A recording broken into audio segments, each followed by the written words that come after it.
Hey, hello and welcome. You're listening to the Evolvepreneur Secrets Show for entrepreneurs. I'm your host, Brian Silverthorne, and it's my mission to help entrepreneurs make a difference and to also navigate the sometimes very challenging worlds of startup, growth, or relaunch. And today we're going to dig deep with our guest to get you some great concepts and strategies to fast track your business. And our special guest today is Crunch Ranjani, and she is a conversion copywriter and content creator for change makers and entrepreneurs. Welcome to the show.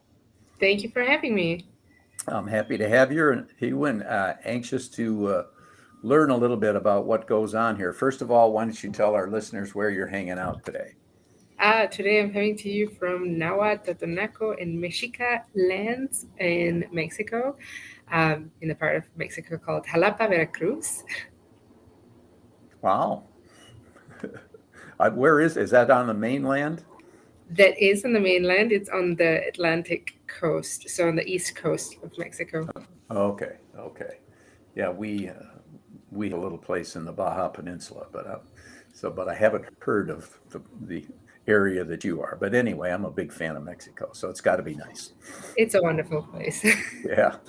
Okay. So what excuse me, inspired you to get into your particular business?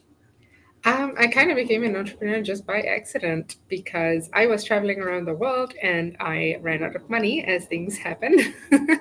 I was traveling on my savings. I ran out of money. I eventually needed a way to make more money to make my travel, to continue my travels. And someone at that point introduced me to podcasts.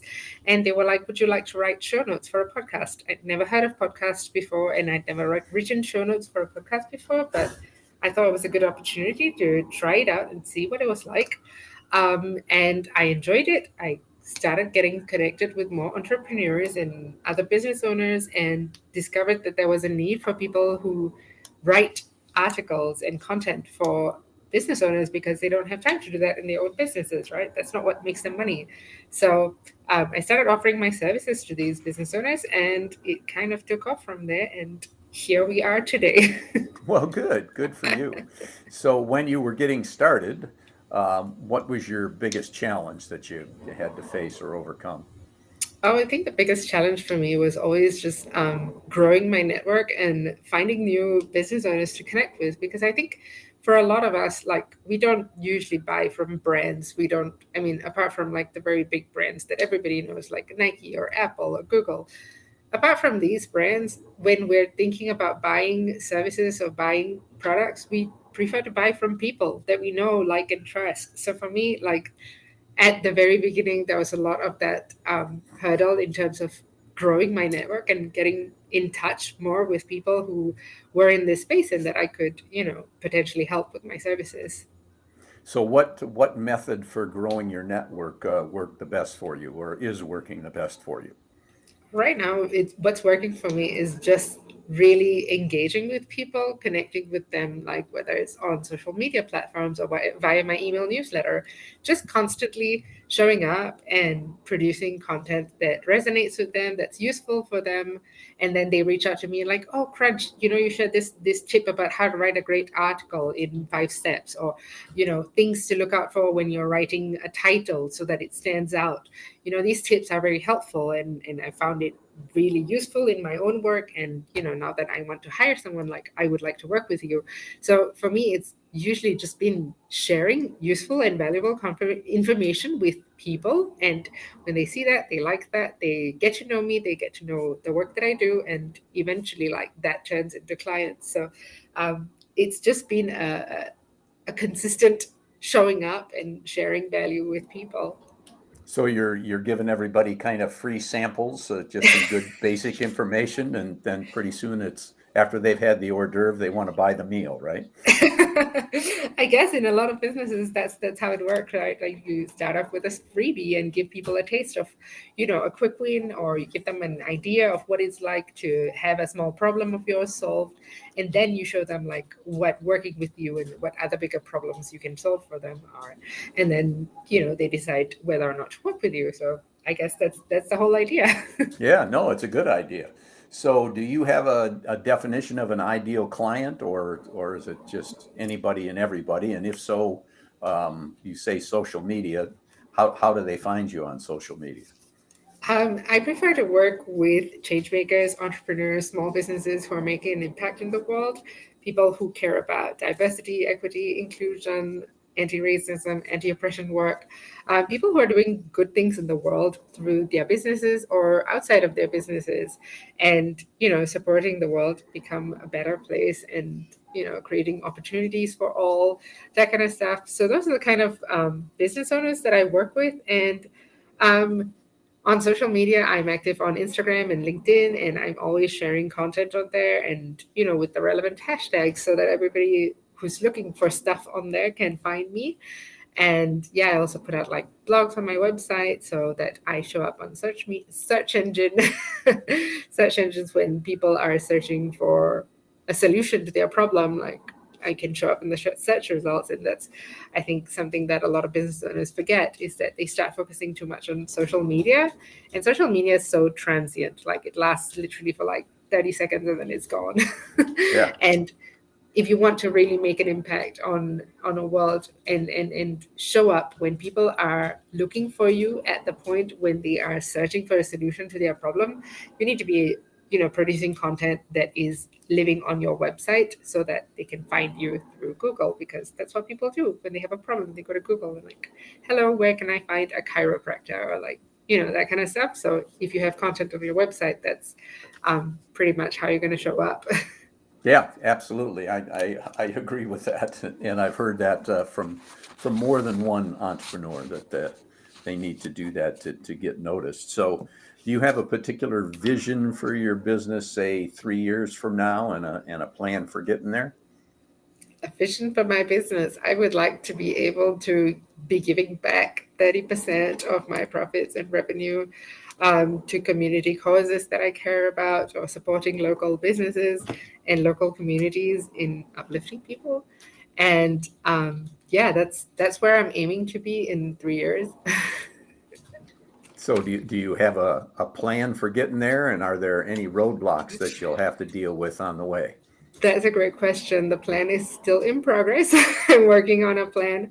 I'm trying to figure out how to scale this business has been a challenge that I have been working on.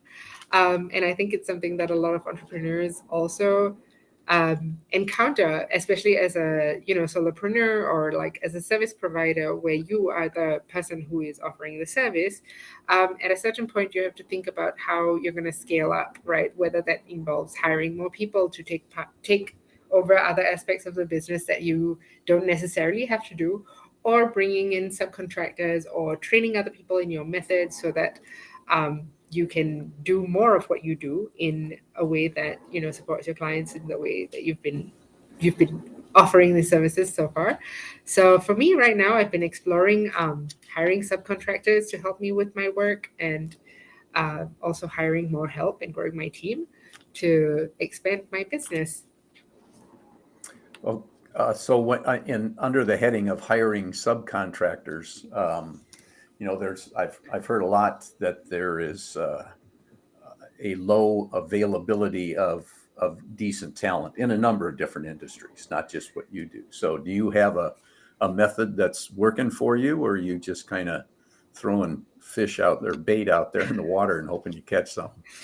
I don't know what you mean by that. There's low talent. I think there are plenty of talented people out there, and I would always recommend that you start looking for talent to hire within your own network. I think like the network is a really powerful place, both in terms of like clients that you want to serve, but also in terms of people that you might want to hire, because you don't know what talents people have, that they're hiding away, waiting for the right moment. And if they're already in their network, they know you, they like you, they want your business to grow, they want the best for you, right? Like, they're friends with you, or they care about you in some way.